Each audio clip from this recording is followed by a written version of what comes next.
तो hello friends, आज हम लेक्चर नंबर 5 में from the chapter moving charges and magnetism and अगर मैं स्लेट बोर्ड की बात करूँ तो electric magnetic effect of electric current, we will be moving to our next topic का नाम है मूविंग कॉइल गैल्वेनोमीटर। इससे पहले इसको समझने के लिए आपको लेक्चर नंबर 4 देखना ज़रूरी है। लेक्चर नंबर 4 में हमने ये डिस्कस किया कि किसी भी लूप में जो हम मैग्नेटिक फील्ड में रखते हैं उस पर टॉर्क कितना अप्लाई होता है, उस टॉर्क का हमने फार्मूला देखा जो कि होता है NIAB into sine theta, sine alpha sine theta, जो भी हम उसको एंगल बिटवीन द डाइपोल और the area vector and the magnetic field बोल सकते हैं।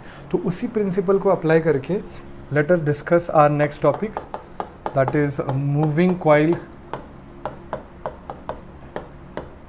गैल्वेनोमीटर। दोस्तों ये सेम गैल्वेनोमीटर NO, ठीक है, गैल्वेनोमीटर, ये same moving coil galvanometer MCG, Melbourne cricket ground, right, सबको याद है the famous inning by Virat Kohli on the MCG cricket ground. Yes, I am a big cricket fan, ठीक है, बट क्रिकेट के बाद किसी दिन और करेंगे।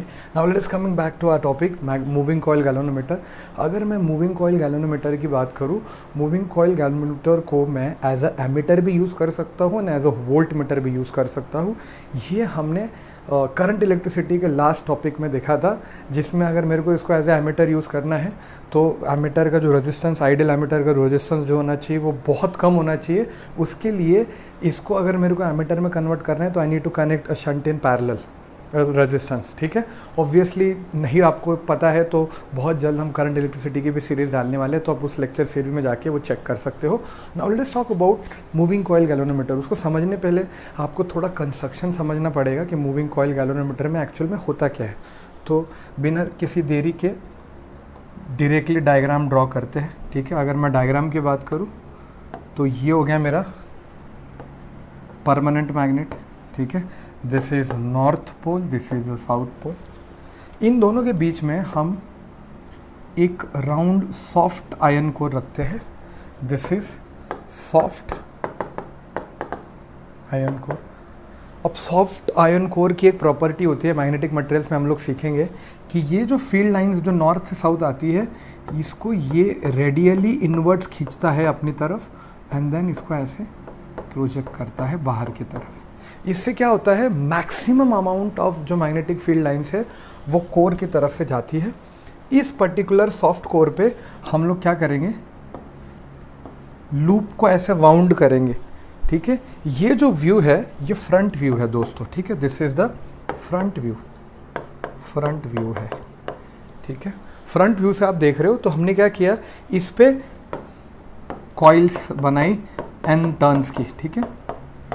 N टर्न्स की कॉइल हमने माउंट की और हमको पता है जब मैग्नेटिक फील्ड लाइंस इस कॉइल से पास होगी, obviously because of the length and the current जो इसमें से फ्लो होगा, इस कॉइल से कुछ करंट फ्लो होगा मानो, ठीक है, इन सम डायरेक्शन। इसकी वजह से क्या होगा, इस पे एक टॉर्क अप्लाई होगा and this coil, the coil जिसकी वजह से ये सॉफ्ट कोर क्या होगा, एक टॉर्क फील करेगा अपने आप। तो जब ये टॉर्क फील करेगा, इसके ऊपर हम लोग एक स्प्रिंग माउंट करते हैं। तो जैसे ही ये सॉफ्ट आयरन कोर टॉर्क लगने की वजह से सर्कुलर मोशन करना चालू होगा, this spring will provide restoring torque in opposite direction. और इसी के ऊपर हम लोग एक पॉइंटर मार्क करते हैं जो हमको स्केल के हिसाब से रीडिंग देता है, ठीक है, ठीक है। तो ये हमारा पॉइंटर है, आपको प्रिंसिपल समझ में आ गया, ठीक है। ये जो पॉइंटर है एक तरीके से हमारे स्प्रिंग को ही कनेक्टेड रहता है। तो सबसे पहली चीज़, इसका वर्किंग प्रिंसिपल क्या है, एक सॉफ्ट आयरन कोर हम लेंगे जिसकी वजह से रेडियली इन्वर्ट फील्ड आएगी, ज़्यादा से ज़्यादा फील्ड हमारे कॉइल से पास होगी। जैसे ही फील्ड कॉइल से पास होगी, कॉइल में जो लूप्स बने हैं हमारे अलग अलग तरीके से, N टर्न्स के जो लूप बने हैं उन पर टॉर्क अप्लाई होगा और जैसे ही उन पर टॉर्क अप्लाई होगा, they will start to rotate. अब जब ये रोटेट करना स्टार्ट करेंगे, इसके ऊपर हमने एक स्प्रिंग बिठाया है। ऑसिलेशन के चैप्टर में हमने ऑलरेडी ये पढ़ा है कि उसके ऊपर अगर स्प्रिंग के ऊपर हम लोग टॉर्क लगाएंगे तो एक रिस्टोरिंग टॉर्क लगाता है ऑपोजिट डायरेक्शन में, ठीक है। और उसके ऊपर हमने एक पॉइंटर मार्क किया है। तो जैसे ही करंट फ्लो होने की वजह से अपना ये soft iron core field generate करेगा और ये फील्ड करंट जो पास हो रहा है लूप से उसमें से इंटरेक्ट करेगा, टॉर्क प्रेजेंट होगा, वो टॉर्क इस कोर को घुमाएगा, उसकी वजह से जो रिस्टोरिंग टॉर्क होगा स्प्रिंग पे, स्प्रिंग पॉइंटर को डिफ्लेक्ट करेगा और हमें प्रॉपर तरीके से रीडिंग मिलेगा। तो दोस्तों ये था इसका प्रिंसिपल। अगर मैं अब इसकी बेसिक फॉर्मूले की बात करूँ तो मुझे पता है टॉर्क कितना लगेगा, टॉर्क कितना लगेगा, लास्ट लेक्चर में हम लोग ये देख चुके हैं, ठीक है। अगर मैं एंगल की बात करूँ ना, वेरी गुड पॉइंट, अगर मैं एंगल की बात करूँ तो देखो इस साइड से अगर मैं एंगल की बात करूँगा, if I talk about the angle, तो मेरा करंट का जो डायरेक्शन होगा, अब ये जो लूप है इसको समझना पड़ेगा आपको, ये फ्रंट व्यू है, ये जो लूप है ये ऐसा दिख रहा है आपको। इस लूप को अगर मैं आपको ऐसे बनाऊँ, ये कोर है ऐसा गोल और उसके ऊपर ऐसे मैंने लूप माउंट किए हैं बहुत सारे, है ना, एन नंबर ऑफ लूप मैंने माउंट किया कॉइल पे। अब मैं क्या होगा, अगर मैं आपसे बोलूँगा कि करंट का डायरेक्शन इस टॉर्क के लिए क्या होगा, तो मुझे पता है इस पे और इस लेंथ की वजह से टॉर्क प्रोड्यूस होगा, और ये आयन हो सॉफ्ट आयन कोर के ऊपर जो माउंटिंग है वो ऐसे ऐसे टॉर्क परफॉर्म करेगा, ऐसे ऐसे घूमेगा। अब मुझे पता है फील्ड का डायरेक्शन ऐसा है, और इस लेंथ में हमने ऑलरेडी देखा पहले लेक्चर में कि इसकी वजह से कोई फोर्स अप्लाई होता, कोई टॉर्क नहीं आता। टॉर्क प्रोड्यूस करने के लिए ये दो साइज बहुत इंपॉर्टेंट है।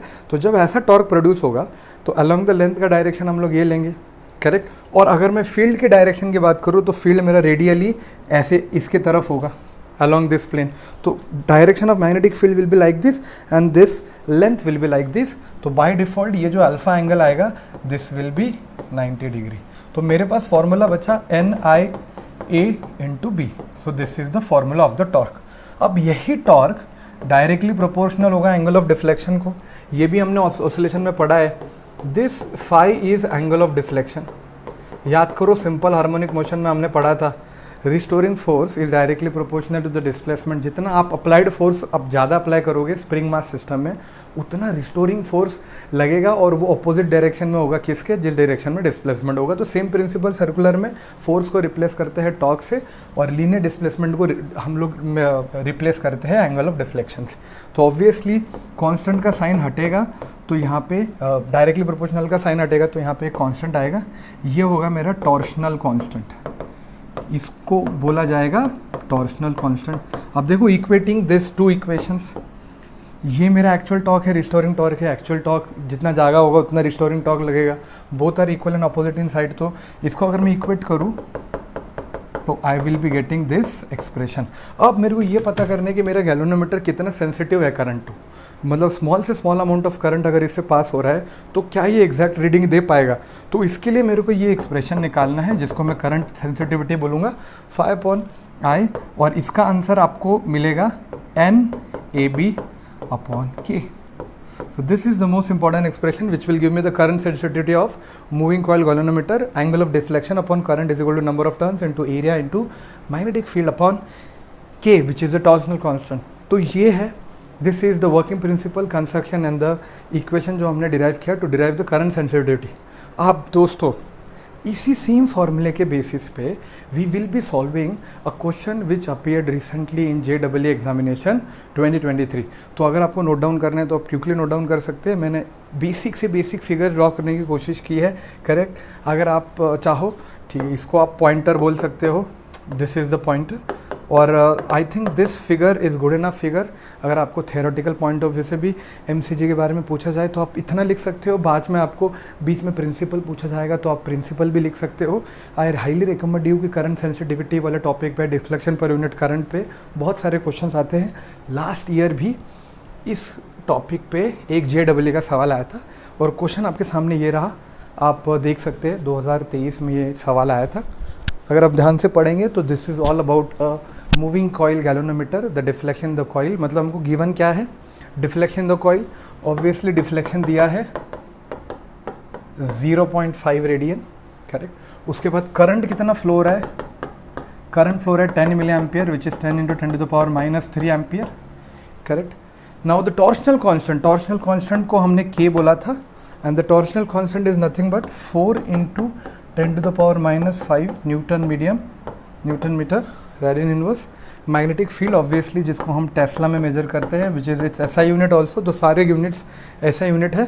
नंबर ऑफ टर्न्स मेरे को दिया था N = 2000, और मेरे को ईच टर्न का एरिया पूछा गया सेंटीमीटर स्क्वायर में। देखो अब इस चीज़ में आप ध्यान से देना, यहाँ पे यूनिट मीटर दिया है और सेंटीमीटर स्क्वायर में मेरे को पूछा है। अभी मैंने फॉर्मूला देखा, अगर आप देखोगे phi upon I is equal to NAB upon K is equal to NAB upon K. I want to find the value of A, so A will be equal to phi into K upon I into NB. Deflection given है, deflection is 0.05, torsional constant भी given है 4 into 10 to the power -5. आई का value मुझे पता है, इसको मैं और सिंप्लीफाई करूँ तो 0.01 एम्पेयर लिख सकता हूँ, correct. 0.01. I know the value of number of turns, number of turns given है. नंबर ऑफ टर्न्स हमने कहाँ पे लिखे, यस यहाँ पे लिखे, तो 200. फील्ड भी इक्वेशन गिवन है, field magnetic field 0.01. So if you calculate this, ये हो जाएगा 5/1, दोनों से 0 कट गए. 5 into 4 is 20, correct. 5 into 4 is 20, तो 20 1 ज़ा 20 10 ज़ा. अगर आप ध्यान से देखोगे तो 10 into this, so this will B 0.1. 0.1 मतलब 10 टू द पावर -1 जो कि ऊपर जाके ऐड होगा, so this will be 10 to the power -4 metre square, correct. अब मुझे पूछा क्या गया है, मुझे पूछा गया है in terms of centimetre square. So the correct answer for this option, this question will be option number D. So friends, आज हमने सीखा मूविंग कॉइल गैल्वेनोमीटर और एक बहुत सा शानदार सा क्वेश्चन जो कि JEE मेंस 2023 में पूछा गया था. ठीक है, तो आज के लिए इतना ही. मिलते हैं अगले लेक्चर में, जिसमें हम बायोट-सेवर्ट लॉ के बारे में बात करेंगे और उसके एप्लीकेशन के भी बारे में बात करेंगे. तब तक के लिए bye bye, take care, see you and have a nice day.